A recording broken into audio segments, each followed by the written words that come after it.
Bienvenida, Wendy. Gracias. Muchas gracias por haber venido. El placer es mío.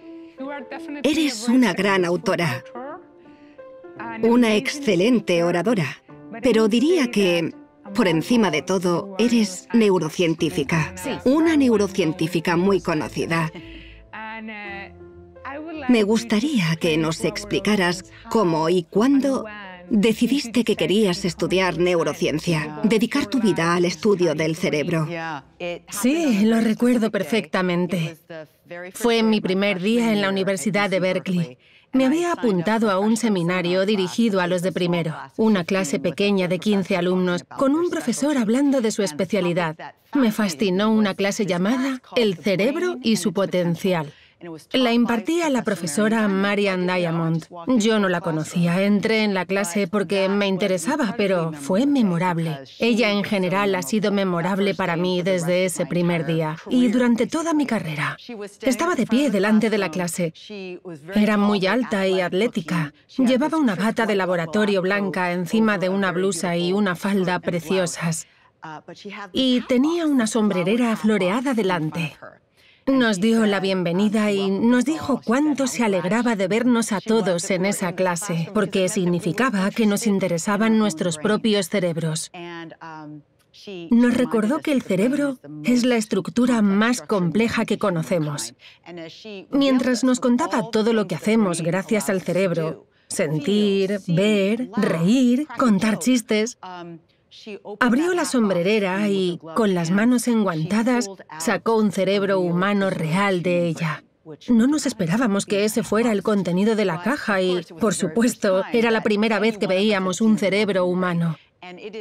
Ese momento me sigue inspirando a día de hoy, cuando saco cerebros de sombrereras delante de mis alumnos. Lo que realmente me hizo querer ser neurocientífica fueron sus historias sobre los experimentos que hizo en los años 60 que demostraron que el cerebro adulto podía cambiar por la influencia de su entorno. Lo probó poniendo algunas ratas en jaulas llenas de juguetes y otras ratas con las que jugar, como un Disney World de las ratas, y otras en jaulas pequeñas sin juguetes y con como mucho una rata más. Si el cerebro es inmutable, los cerebros de las ratas con entornos diferentes deberían haber sido iguales. Pero los cerebros de las ratas de Disney World crecieron más. La estructura cortical se hizo más gruesa en diferentes áreas. En el área visual porque tenían mucha más estimulación, en las áreas motoras porque corrían mucho más y en las áreas relacionadas con el tacto porque tenían muchas más cosas que tocar. Esa fue la primera vez que los científicos se dieron cuenta de que el cerebro podía cambiar en función de su entorno, de una forma anatómicamente demostrable. Y pensé, ¡qué pasada! Mi cerebro es capaz de eso, porque ella me dijo que mi cerebro podía hacerlo, y quise entender cómo funcionaba. De hecho, Wendy, este es uno de los temas que más mencionas en tu libro. Cerebro sano, Vida feliz. vida feliz. Hemos visto que, además, es un libro muy personal. Sí. Me gustaría que compartieras con la audiencia qué fue lo que te despertó, lo que hizo que te dieras cuenta de que algo no iba bien en tu vida. Sí. Pasaron un par de cosas que me llevaron a hacer un gran cambio en mi vida. Primero, estaba en lo más alto de mi carrera, con laboratorio propio, becas concedidas y estudios publicados. Pero cuando miré hacia afuera, me di cuenta de que no tenía amigos fuera del laboratorio. Tenía muy buenos compañeros y colegas, pero ningún amigo. Había engordado 11 kilos porque lo único que hacía era trabajar en el laboratorio con mis compañeros, que no amigos. Quería salir de Nueva York y tomarme unas vacaciones, así que me fui a hacer rafting. Me fui sola porque no tenía amigos, pero me fui a Perú y en ese viaje me di cuenta de que era la más débil del grupo. Tenía 30 y pocos. Crecí en California haciendo deporte constantemente, pero en ese viaje fui la más débil. Así que, cuando llegué a Nueva York, fui al gimnasio más cercano a mi laboratorio, me apunté y decidí no volver a ser nunca la persona más débil. Empecé a ir a clases y me encantaba. Enseguida noté cómo mi cuerpo tenía más energía. Me despertaba y mi cuerpo sabía que estaba acostumbrado a moverse, así que quería volver a hacerlo. Encontré una clase en el gimnasio un poco inusual llamada Intensati. La clase unía movimientos físicos sacados del kickboxing, baile y yoga con afirmaciones positivas en voz alta. Tenías que gritar cosas como «soy fuerte» o «voy a triunfar». Me daba muchísima energía y empecé a ir de manera muy regular.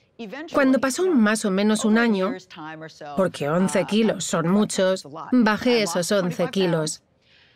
Pero lo que realmente cambió mi vida y mi carrera fue que un día estaba sentada en mi oficina, escribiendo una solicitud de beca, que es algo que los científicos hacemos constantemente, y me asaltó un pensamiento que nunca había tenido. La solicitud me está quedando bien. Nunca se me había ocurrido pensar algo así, porque hacer esas solicitudes es un proceso tedioso y estresante. Pero me estaba quedando bien. Estaba inspirada. Y me di cuenta de que era porque mi atención y mi capacidad de enfoque eran mejores y duraban más. Y mi memoria a largo plazo, que era mi objeto de estudio en ese momento, también era mejor. Me di cuenta de que el único cambio que había hecho en mi vida había sido la pérdida de peso, gracias a ir al gimnasio de manera regular y a comer mejor, menos pan y más dieta equilibrada. Y así me di cuenta de que a lo mejor el ejercicio estaba teniendo ese impacto en las áreas del cerebro que estaba estudiando en mi laboratorio. Así que consulté los estudios disponibles y vi que sí, era un campo de estudio en crecimiento, pero aún quedaba mucho por hacer. Si yo me había dado cuenta tan solo observando mi propio rendimiento cognitivo diario, ¿cómo podía maximizar ese efecto? Quizá podría hacer que mi cerebro fuera aún mejor, que mejorara aún más. Me di cuenta de que era algo muy poderoso, con la capacidad de cambiar muchas vidas, incluyendo la mía, y de que era lo que realmente quería estudiar. Y así cambió mi vida. ¿Cómo fue ese proceso para ti? Porque fue un cambio que significó, en este caso, hacer ejercicio. Algo que no habías hecho en muchos años. Algo que te sacaba de tu zona de confort. Totalmente, sí. Cuéntame cómo lidiaste con eso. Mi secreto es que ya había hecho ejercicio antes. Me gustaba el ejercicio, ir al gimnasio, a las clases. Un buen profesor de gimnasio, me encanta la música. Y descubrí un nuevo placer en esa comunidad. Hice un montón de amigos en el gimnasio, así que maté 2 pájaros de un tiro. Lo disfrutaba de verdad. Me gustaba el reto de ir a clases cada vez más difíciles y probar cosas diferentes. Iba a un gimnasio con muchísima variedad de clases. Había de todo, desde kickboxing a clases de esgrima samurái, pasando por la clase de Intensati, a la que fui, que era muy nueva. Solo fui porque lo otro que podía hacer era algo así como cardiomilitar, y sonaba muy fuerte. Así que fui a la otra clase aunque no sabía qué era. Resultó ser aún más dura porque es muy complicado gritar todas esas cosas mientras estás haciendo actividades aeróbicas. Más que hacer el entrenamiento de cardiomilitar donde no tienes que decir nada.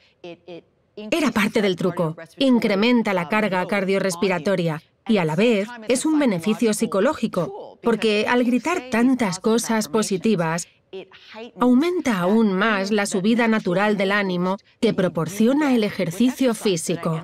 Esto acabé estudiándolo en mi laboratorio. El ejercicio estimula los neurotransmisores que te mejoran el ánimo, como son la serotonina, la dopamina, la noradrenalina, las endorfinas y demás. Mientras haces ejercicio, tu cerebro está como en un spa, llenándose de neurotransmisores positivos.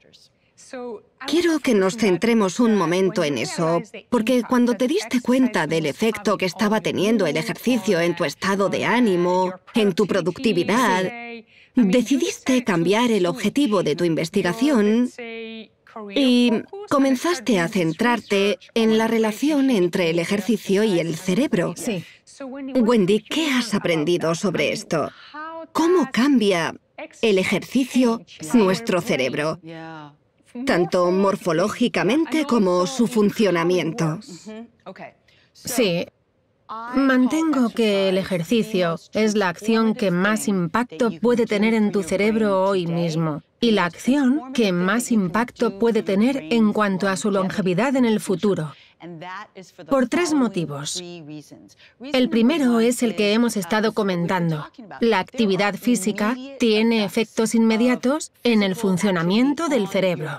Como hemos comentado, hay una mejora inmediata del estado de ánimo, porque estás estimulando de manera directa los neurotransmisores positivos que hemos mencionado: serotonina, dopamina, noradrenalina y endorfinas. Pero eso no es todo. También estás mejorando la actividad de tu corteza prefrontal. Tu capacidad de manejar y centrar tu atención es objetivamente mejor tras una sola sesión de entrenamiento. Esto es parte del trabajo que he realizado en mi laboratorio. Una sesión de 50 minutos de ejercicio, de intensidad media a alta, mejora de manera significativa tu capacidad de manejar y centrar tu atención. Así que, si te encuentras en una situación en que necesitas estar de buen humor y concentrada, lo mejor que puedes hacer es entrenar justo antes de la misma. Ese es el motivo número 1. Que hay beneficios inmediatos, pero hay que tener en cuenta que una sesión de entrenamiento no nos va a mejorar el cerebro para toda la vida. Puede tener un efecto inmediato, pero la transformación real ocurre cuando haces lo que hice yo: cambiar tu régimen de entrenamiento para mejorar tu capacidad cardiorrespiratoria. Mejoré muchísimo mis capacidades en esa área y sigo trabajando para mantener y mejorar mi forma física.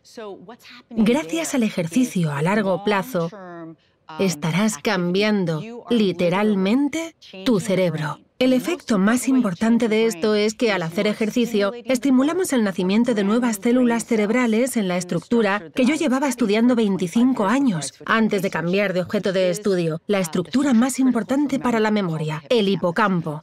Al hacer ejercicio, nacen nuevas células cerebrales que funcionarán mejor que las células que llevan en tu hipocampo desde que naciste. Son más excitables, tienen mayor predisposición a incorporarse a los circuitos de la memoria que las células que llevan ahí toda tu vida y hacen que tu memoria funcione mejor.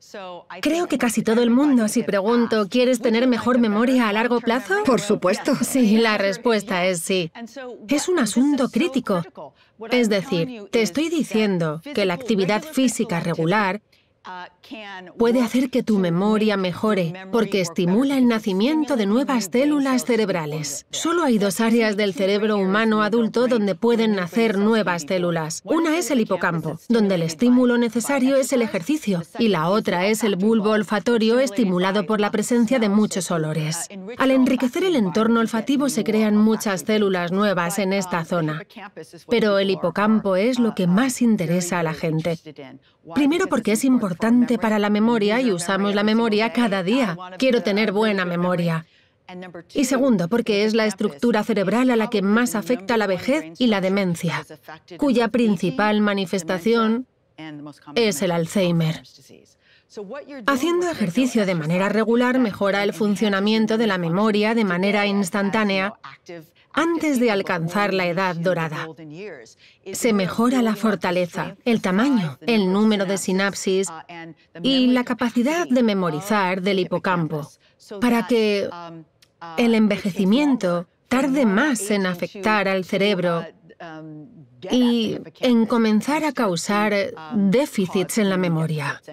Además, si tienes demencia o Alzheimer, estos tardarán más en atacar el hipocampo, que es lo que hacen, y en llegar a hacerle el daño necesario para que comiences a ver los efectos tempranos de la demencia, como no acordarte de qué día tenías esta o aquella cita o cosas así. ¿Cuánto ejercicio necesita una persona para empezar a ver el cambio? Sí, la pregunta que más me hacen es: ¿cuál es la menor cantidad de ejercicio que puedo hacer para obtener estos beneficios? Lo que sabemos en este momento es que habría que hacer ejercicio al 60% o más de nuestra capacidad cardiovascular, 3 veces por semana durante unos 45 minutos. Pero no es más que una aproximación. Puede que para ti sea diferente que para mí. Puede que tu forma física sea mejor o que genéticamente seamos diferentes. Lo que queremos saber es de manera individual, para mí, a mi edad, con mi forma física, mi género y mis genes, ¿cuál es la cantidad de ejercicio óptima para mi cerebro? Esa es la pregunta a la que estoy intentando encontrar respuesta en mi laboratorio. Estamos intentando hacer pruebas en muchísima gente y para varios tipos de ejercicios, porque, por ejemplo, yo odio la cinta de correr. Si me pones a correr en la cinta no estaré ni la mitad de a gusto que si hago un tipo de ejercicio que disfrute. El tipo de ejercicio también marca la diferencia. Trabajamos con estudios de baile porque es una actividad alegre y que se disfruta mucho, por ejemplo. Hay una gran diferencia. Se publicó un artículo en el New York Times que decía que el baile era la col rizada del ejercicio. No sé si estoy de acuerdo, pero quizá tengan razón. Haciendo pruebas lo sabremos. Nadie ha hecho una comparativa sistemática de las diferentes formas de ejercicio aeróbico o de resistencia, así que lo estamos haciendo nosotros. Wendy, si hablamos de los niños, y estoy teniendo en mente los estudios que afirman que los niños no hacen suficiente ejercicio. Sí. Y supongo que el no ejercitar el cuerpo puede tener efectos devastadores en el cerebro, sobre todo en edades tempranas, en que éste aún está en desarrollo. Sí, totalmente. Como especie, estamos hechos para movernos, estar sentados jugando a videojuegos o simplemente llevar un estilo de vida sedentario, lo cual se ha convertido en una epidemia tanto en niños como en adultos hoy en día, no es bueno ni para nuestro cuerpo ni para nuestros cerebros. Es importantísimo que los niños adopten hábitos de vida saludable desde pequeños. Y teníamos la solución en nuestro sistema educativo. Se llama educación física y se hacía todos los días. No era para tanto, era una parte más del día en el colegio. Y se ha ido quitando poco a poco porque necesitan más tiempo para estudiar. Es absolutamente contraproducente, porque necesitan ese ejercicio para que sus cerebros alcancen su potencial completo. Hay que volver a hacerlo todos los días. Me gustaría que discutiéramos todos los posibles efectos del ejercicio. Sí. Y uno de ellos es cómo nos ayuda a lidiar con el estrés, algo muy común en nuestra sociedad hoy en día. Sí, desde luego. Ese es uno de los efectos más valiosos del ejercicio regular. De hecho, si hablas con gente que va al gimnasio, más de la mitad de ellos no tienen ni idea de neurociencia, pero te dirán, es mi método para controlar el estrés. No podría lidiar con el estrés y la ansiedad de mi vida diaria sin hacer ejercicio. Y no se dan cuenta de que lo que están haciendo es cambiar los niveles de los neurotransmisores que controlan su humor y proteger su hipocampo de los efectos devastadores que tienen los niveles altos de la hormona del estrés, el cortisol. Los niveles elevados de cortisol en el cerebro, como ocurre por ejemplo en personas con estrés postraumático, literalmente hacen más pequeño el hipocampo, matan sus células. Los procesos del hipocampo, las dendritas, comienzan a marchitarse, lo cual es terrible para la anatomía y la salud del mismo. El ejercicio protege el hipocampo de los efectos que puede tener el exceso de cortisol. Digamos que el estrés postraumático es un ejemplo extremo. Sí. Pero mucha gente está expuesta a lo que llamamos estrés tóxico, estrés crónico o estrés a largo plazo.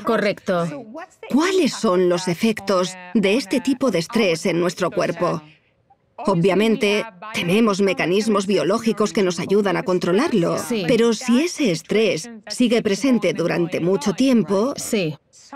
supongo que en algún punto, y quiero que nos hables de esto, nuestro cuerpo, nuestro cerebro, deja de ser capaz de lidiar con ello. Sí, desde luego. El estrés crónico no solo provoca daños extremos al cerebro. Una de las áreas del cerebro más afectadas, de nuevo, es el hipocampo, porque en él hay muchos más receptores de cortisol, la hormona del estrés, que en el resto del cerebro. Por ello, el hipocampo es muy sensible a esto, pero no es ni de lejos la única área del cerebro afectada. La corteza prefrontal, una zona crítica para el manejo y el enfoque de la atención y la toma de decisiones, lo que llamamos funciones ejecutivas de alto nivel, también se ve seriamente afectada por el estrés. Por eso, vivir con un estrés crónico elevado comenzará a afectar a la capacidad de la persona de tomar decisiones, de concentrarse y a su memoria de trabajo, cuando éste afecte a la corteza prefrontal y a su capacidad de recordar cosas cuando afecte al hipocampo. Por eso, en situaciones de estrés muy elevado, a veces no recordamos lo que teníamos que decir porque el estrés empieza a afectar al hipocampo. Pero el estrés viaja hacia el resto de nuestro cuerpo y todos nuestros sistemas se ven afectados por él. El cortisol tiene efectos terribles en el sistema digestivo y por ello el estrés crónico puede causar úlceras. El estrés y los niveles elevados de cortisol también atacan al corazón, que puede llegar a debilitarse en periodos de estrés crónico. Y el sistema vascular también se ve afectado. Es un ataque generalizado a las áreas más importantes del cuerpo humano. Y el ejercicio nos puede ayudar a protegernos, porque ayuda a revertir estos efectos. No solo hace que nazcan nuevas células en el hipocampo, principalmente por factores de crecimiento que aún no he mencionado, pero uno de los motivos por los que el hipocampo se ve beneficiado por el ejercicio es porque este estimula la liberación de factores de crecimiento que forman parte de ese spa al que va el cerebro cuando ejercitamos el cuerpo y ayudan a proteger el hipocampo y hacer que crezca y se desarrolle. Los mismos factores de crecimiento, quizá no los mismos exactamente, pero los factores de crecimiento en general ayudan a la corteza prefrontal a incrementar su número de sinapsis y fortalecerla, además de crecer en tamaño. El ejercicio también fortalece el corazón y el sistema vascular. Y ese es el otro efecto clave del ejercicio en el cerebro que la gente no suele ver. El ejercicio aeróbico regular que mejora tu capacidad cardiorrespiratoria estimula el crecimiento de nuevos vasos sanguíneos en el cerebro.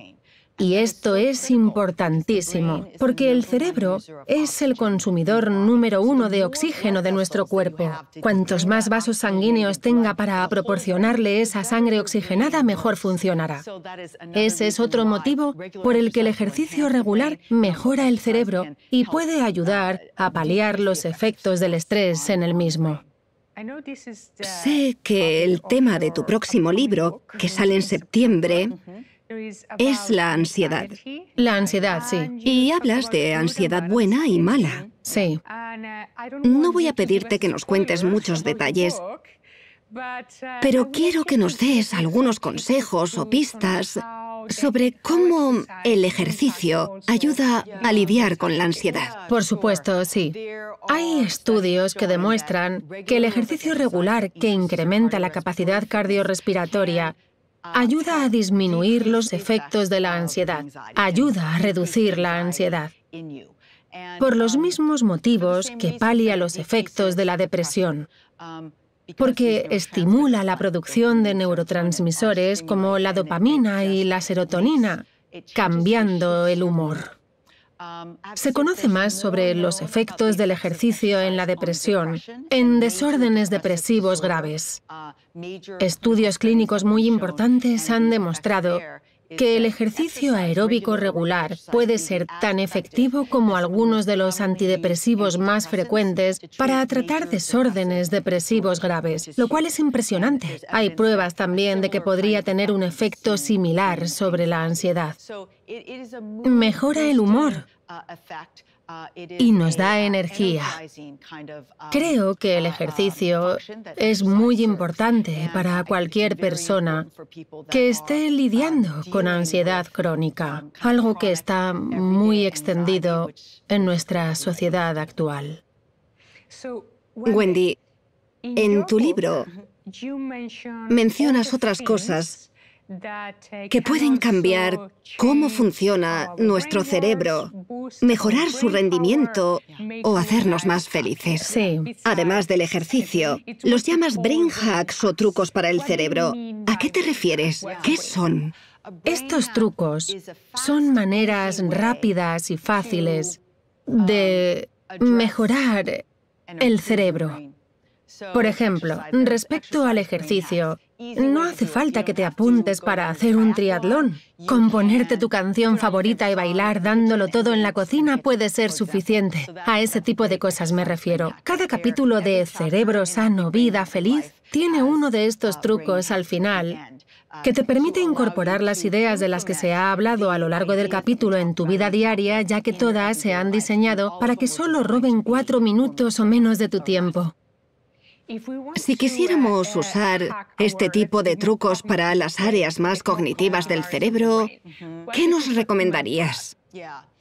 Uno de mis trucos favoritos para esto, de hecho, hace una doble labor, ya que ayuda a la parte cognitiva y sube los niveles de dopamina del cerebro. Se basa en un estudio publicado hace unos años por la Universidad de Oregón que mantiene que al realizar una acción altruista, subimos los niveles de dopamina de nuestro propio cerebro. Hay una sección completa del libro dedicada a cosas altruistas muy sencillas que puedes hacer. Pagar el café de la persona que va detrás de ti en Starbucks, por ejemplo, son 3 euros, es muy sencillo. Pagar el peaje del coche que va detrás de ti en la cola. Dejar una propina a la persona que se encarga de limpiar tu habitación de hotel. Son cosas muy sencillas de hacer y te proporcionan un sentimiento de satisfacción maravilloso. Cuanto más signifique para ti la buena acción que estás haciendo, mayor será esa satisfacción. Por lo que te pueden llevar a preguntarte, ¿en qué crees realmente? ¿Quiero donar a una causa? Es una gran decisión. ¿A quién quiero donar? ¿A quién quiero dar mi dinero? Abre vías de investigación respecto a lo que puedes hacer por el mundo. Hay que crear situaciones que enriquezcan tu vida. Y además, volviendo a la ciencia, todo esto fue mencionado en un gran estudio financiado por el Instituto Nacional de Salud acerca de cómo preservar la longevidad del cerebro. El ejercicio era una recomendación. Una dieta equilibrada, la dieta mediterránea, con menos carnes rojas y más frutas y verduras, era la segunda. La tercera es superar retos cognitivos como pueden ser aprender un nuevo idioma, comenzar un nuevo trabajo o cambiar el objeto de estudio de tu laboratorio. Todas estas cosas definitivamente mejoran la actividad y la salud del cerebro. Estoy segura de que parte del motivo de que las ratas del Disney World de los roedores tuvieran mejores resultados fue porque tenían desafíos que superar. Sí, se pasaban el día corriendo de un lado a otro, pero jugaban con otras ratas y con juguetes nuevos cada día. Hacían muchas actividades diferentes con muchos elementos distintos cada día. Y ese tipo de creatividad podemos reproducirla en nuestras vidas. Mencionas las relaciones, Wendy. La interacción humana siempre se considera el ingrediente número 1 para la felicidad. Sí. Hay una historia muy conmovedora en tu libro, donde describes cómo decidiste cambiar la relación con tu padre. Sí. Sí. Cuando le diagnosticaron una enfermedad neurológica. Sí. Quiero que me lo cuentes. ¿Cómo convertiste esa relación en una más emocional? y el impacto de las emociones en todo el proceso. Sí, suelo describir mi cambio a una vida activa como algo basado únicamente en el hecho de que había ganado peso y fui al gimnasio, lo cual es cierto, fue una motivación muy grande. Pero he de añadir que, al mismo tiempo que empecé a notar los efectos positivos del ejercicio en mi cerebro, mejoras en mi atención, memoria y ánimo, fue cuando diagnosticaron a mi padre de demencia. Todo lo que había mejorado en mí, todas esas habilidades cognitivas, estaban empeorando en él, un hombre muy inteligente, ingeniero eléctrico en Silicon Valley, en sus inicios en los años 70.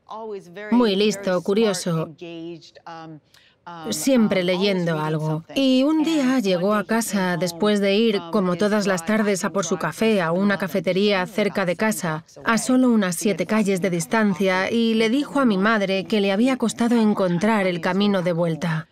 El hipocampo es una estructura crítica para la memoria espacial. Enseguida me di cuenta de que le pasaba algo en el cerebro. Le busqué un buen neurólogo.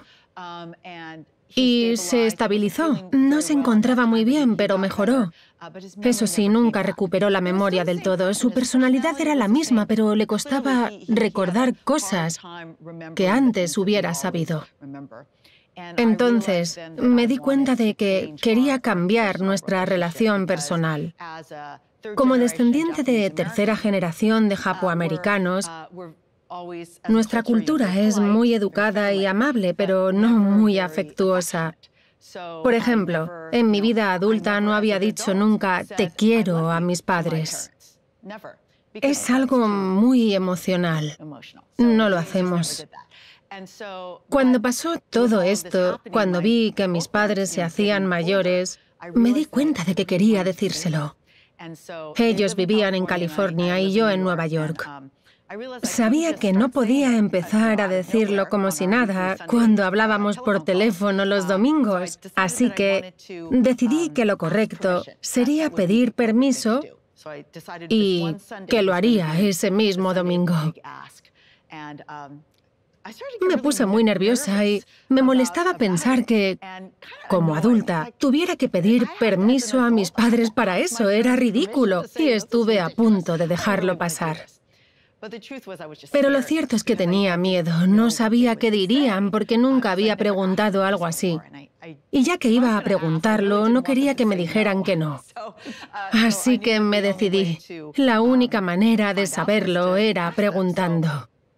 Ese domingo me preparé mentalmente y les llamé. Las llamadas eran siempre iguales. Mi madre cogía el teléfono, yo le contaba lo que había hecho esa semana, luego se ponía mi padre, le volvía a contar lo que había hecho esa semana, nos despedíamos y hablábamos la semana siguiente. Mi madre cogió el teléfono, nos contamos nuestras semanas como siempre. Y sobre la mitad de la llamada le dije, «Mamá, ¿te has dado cuenta de que nunca nos decimos te quiero en nuestras llamadas? ¿Qué te parecería si nos despidiésemos diciéndolo?» Y se hizo el silencio, un silencio largo, porque nunca le había preguntado o algo así. No me sorprendió, pero me di cuenta de que estaba conteniendo el aliento porque no sabía qué me respondería. Después de una pausa muy larga me dijo, «Me parece una idea estupenda. Menos mal». Hice como si nada. «Genial, genial».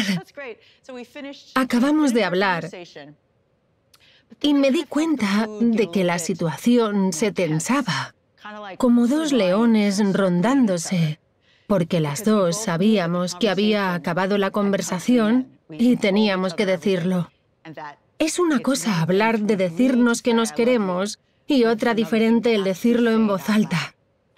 Le dije, «Te quiero». Y ella me respondió, «Y yo a ti», las dos con voz rara, muy forzado. Y creo que las dos pensamos, «Menos mal, ya está». Luego se puso mi padre. Yo sabía que mi madre iba a ser la más difícil de los dos. Así que tuve la misma conversación con mi padre. Dijo que sí. Nos dijimos que nos queríamos, incómodos, y colgamos. Y me puse a llorar, porque nunca les había dicho a mis padres que los quería. Fue un momento muy emotivo para mí, porque sentí que estaba cambiando la cultura de mi familia ese día. Y lo estaba haciendo de verdad. La semana siguiente volví a llamar y los te quieros con mi madre fueron mucho menos incómodos, menos mal. Y luego se puso mi padre. En ese momento él ya tenía demencia, no se acordaba de las cosas. Yo ya me estaba preparando para recordarle que habíamos acordado decirnos que nos queríamos. Pero me sorprendió, porque ese domingo, y todos los domingos después de aquello, él siempre se acordaba de decirme te quiero primero. Como neurocientífica especializada en la memoria, sé por qué. La resonancia emocional fortalece la memoria, incluso para alguien cuyo hipocampo no funciona bien. Por eso recordamos los momentos más felices y más tristes de nuestras vidas. Creo que para mi padre, lo que hice fue memorable. Su hija adulta le preguntó si podía decirle que le quería. Quizá su amor por mí o el orgullo que sintió porque esto hubiera pasado creó un nuevo recuerdo a largo plazo para él. Mi padre murió el año pasado. Y siempre tendremos las conversaciones del antes del te quiero y las del después del te quiero, que han afectado mucho a mi vida desde entonces. Creo que fuiste muy valiente y la historia ha sido muy conmovedora. Escucharte contarla en persona aún más. Sí. ¿Cómo podemos sacar ventaja de este impacto que tienen las emociones para que nuestros cerebros funcionen mejor? Siempre hay muchas oportunidades para ser valiente. Creo que, para mí, se trata de estar lista para contar lo que sientes en situaciones difíciles, para hacer algo. A lo mejor no te están tratando de manera justa por ser mujer, por ser una mujer científica o una mujer de negocios. Tienes que ser valiente y hablar por ti misma, y tienes que saber hacerlo de manera estratégica para obtener un resultado positivo y no permitir que tu vida salte por los aires. Creo que somos seres naturalmente emocionales y que mostrar vulnerabilidad es clave para construir relaciones más profundas. Creo que es clave para liderar. He basado mi comportamiento como líder en los mismos principios que mi comportamiento en mi laboratorio y en los negocios que he hecho. Honestidad y vulnerabilidad. No es fácil. Lo último que me gustaría comentar es una idea subyacente a todo lo que hemos hablado hoy: la autoexperimentación. Todo mi libro se basa en que hice un experimento en mí misma. Fui al gimnasio porque quería perder peso, pero acabé haciendo un experimento que cambió mi cerebro. Me di cuenta de ello. Y, como has comentado, el experimento que he intentado reproducir durante toda mi vida es el del entorno enriquecido.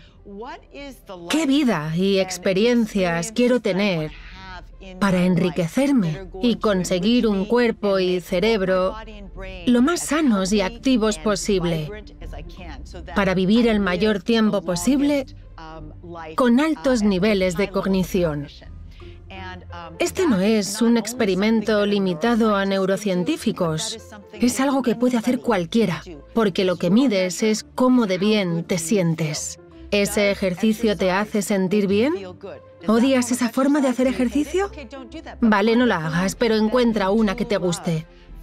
Ir a pasear con un amigo, caminar hacia algún sitio en concreto, Hacer pole dance o ir a clases de esgrima de samuráis, lo que sea. Cualquier actividad creativa que te mantenga en movimiento y te haga disfrutar.